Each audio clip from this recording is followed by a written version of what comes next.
क्या हुआ कालू मियाँ? आप इतनी जल्दी जल्दी में कहाँ से आ रहे हैं? अरे रानी, सब पक्षियों ने अपने अपने घरों में सीसीटीवी कैमरे लगा लिए हैं। अगर अब हम उनके घर में चोरी करने गए तो हम कैमरे में रिकॉर्ड हो जाएंगे। तो क्या अब हमें फ्री का भोजन खाने को नहीं मिला करेगा? अरे नहीं नहीं, भला ऐसा कैसे हो सकता है। हम लोग मास्क पहनकर चोरी करने जाएंगे। इस तरह वो सीसीटीवी कैमरे में देखने के बाद भी हमें पहचान नहीं सकेंगे। अरे वाह कालू मियाँ, अब तो मानना ही पड़ेगा कि आप तो बड़े ही महान हैं। थोड़ी देर बाद रात हो जाती है और कालू कौवा और रानी कौवी मास्क पहनकर अपने घर से निकल पड़ते हैं और टूनी चिड़िया का भोजन उठाकर वहां से जाने लगते हैं। तभी अचानक से रानी कौवी का मास्क नीचे गिर जाता है और वो दोनों वहां से भाग जाते हैं।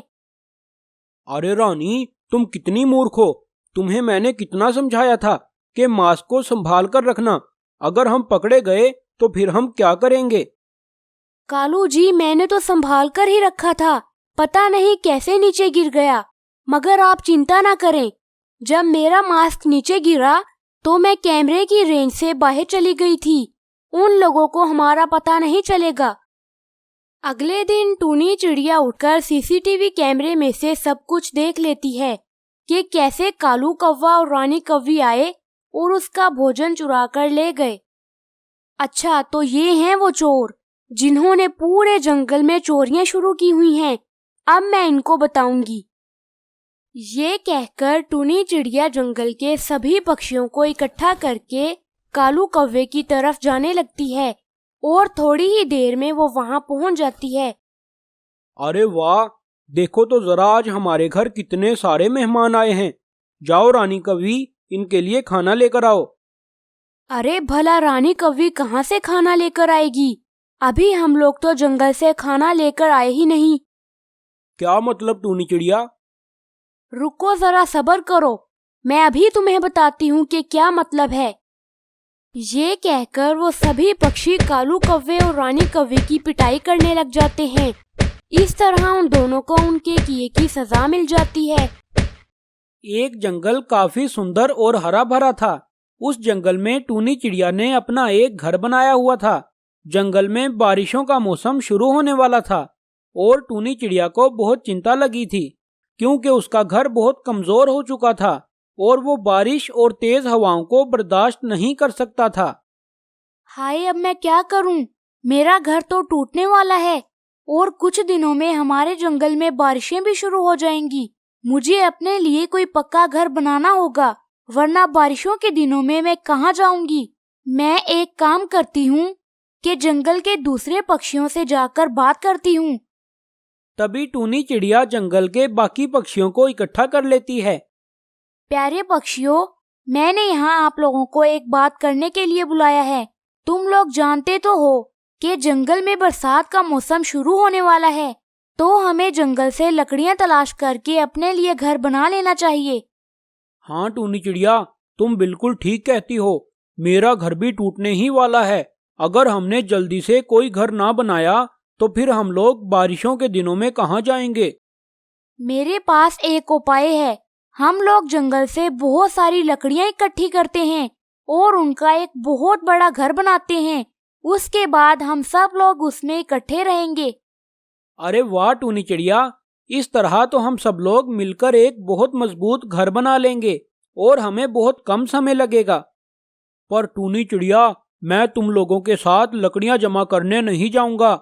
मैं तो बारिशों के दिनों में अपने ससुराल चला जाऊंगा और बारिशों के दिन वहीं काटूंगा। कव्वे भैया, आप ये क्या कह रहे हो? आपको हमारे साथ लकड़ियाँ ढूंढने जाना चाहिए।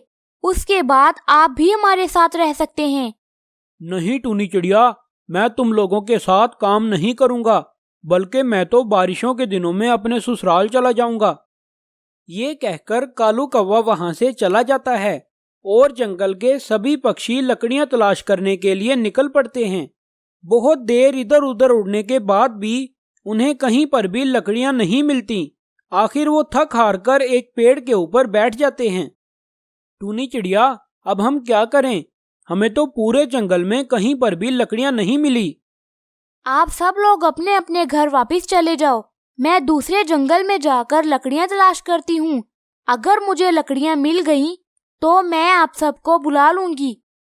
ये सुनकर वो सभी पक्षी अपने अपने घरों की तरफ चले जाते हैं और टूनी चिड़िया दूसरे जंगल में पहुंच जाती है। तो जैसे ही वो वहां पहुंची तो उसे वहां पर बहुत बड़े बड़े फल नजर आए। इतने बड़े बड़े फलों को देखकर टूनी चिड़िया को एक योजना आती है। अरे ये फल तो बहुत बड़े बड़े हैं। क्यों ना मैं इन फलों को खोखला करके इनमें अपने घर बना लूं। इस तरह तो हमें बना बनाया घर मिल जाएगा और हम बारिशों से बच भी जाएंगे। मैं अभी जाकर जंगल के दूसरे पक्षियों को बुलाकर लाती हूँ। तभी टूनी चिड़िया वहां से चली जाती है और दूसरे पक्षियों के पास पहुंच जाती है। क्या हुआ टूनी चिड़िया, क्या तुम्हें दूसरे जंगल में लकड़ियां मिल गईं? नहीं, मुझे दूसरे जंगल में लकड़ियां तो नहीं मिली, मगर मुझे वहाँ पर बहुत बड़े बड़े फल जरूर मिल गए। हम लोग उन फलों को खोखला करके उनमें अपने घर बना सकते हैं। टूनी चिड़िया, ये तुम क्या कह रही हो? इतने बड़े बड़े फल तो हमने सारी जिंदगी में कभी नहीं देखे। लगता है तुमने कोई सपना देखा है। नहीं, मैंने कोई सपना नहीं देखा। आप लोग मेरे साथ चलें और जाकर खुद देख लें। तभी वो सारे पक्षी टूनी चिड़िया के साथ चले जाते हैं। वो जैसे ही दूसरे जंगल में पहुंचे तो वो इतने बड़े बड़े फल देखकर बहुत हैरान हो गए। अब बताओ, क्या आप लोगों को विश्वास हो गया? अरे बाप रे, इतने बड़े बड़े फल तो मैंने सारी जिंदगी में कभी नहीं देखे। टूनी चिड़िया, तुम बिल्कुल ठीक कहती थी। इन फलों में हम अपने घर बना सकते हैं और इस तरह हमें लकड़ियां तलाश करने की भी जरूरत नहीं। हमें तो बने बनाए घर मिल गए। तभी वो सारे पक्षी उन फलों को खोखला करके उनके अंदर अपने घर बना लेते हैं। फलों के अंदर बने हुए घर नरम होने के साथ साथ गर्म भी थे। दूसरी तरफ कालू कौवे ने अपने लिए कोई घर नहीं बनाया था। तभी अचानक जंगल में बारिशें शुरू हो जाती हैं और वो सारे पक्षी अपने अपने घरों में आराम से बैठे थे, मगर कालू कौवा बारिश में भीग रहा था। अरे वो सारे पक्षी ठीक कहते थे, मुझे उनके साथ मिलकर घर बनाना चाहिए था, मगर मैंने उनकी बात नहीं मानी और अब इतनी तेज बारिश में मैं कहाँ जाऊँ। मेरे ससुराल वाले तो मुझे रखते ही नहीं। वो सारे पक्षी तो आराम से अपने अपने घरों में बैठे होंगे और मैं हमेशा की तरह बारिश में भीग रहा हूँ। तो प्यारे दोस्तों, इस कहानी से हमें ये सबक मिलता है कि हमें अपने दोस्तों की बात मान लेनी चाहिए।